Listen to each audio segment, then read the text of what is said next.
أجرني 8 حجج فإن أتممت 10 فمن عندك وما أريد أن أشق عليك ستجدني إن شاء الله من الصالحين قال ذلك بيني وبينك أيما الأجلين قضيت فلا عدوان علي والله على ما نقول وكيل فلما قضى موسى الأجل وسار بأهله آنس من جانب الطور نارا قال لأهلهم كثوا إني آنست نارا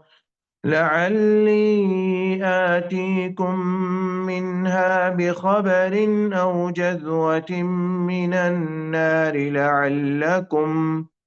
لعلكم تصطلون فلما أتاها نودي من شاطئ الوادي الأيمن في البقعة المباركة من الشجرة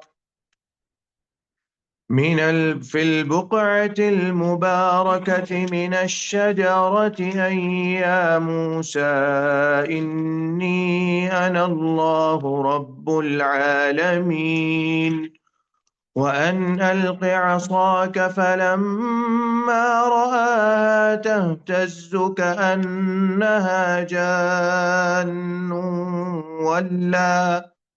ولا مدبرا ولم يعقب يا موسى أقبل ولا تخف إنك من الآمنين أسلك يدك في جيبك تخرج بيضاء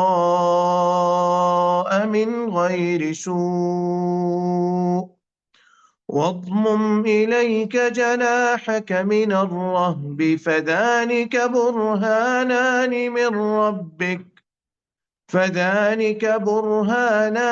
من ربك إلى فرعون وملئه إنهم كانوا قوما فاسقين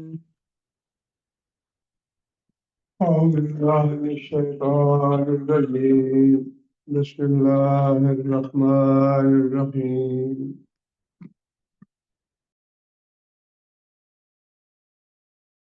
قالت إحداهما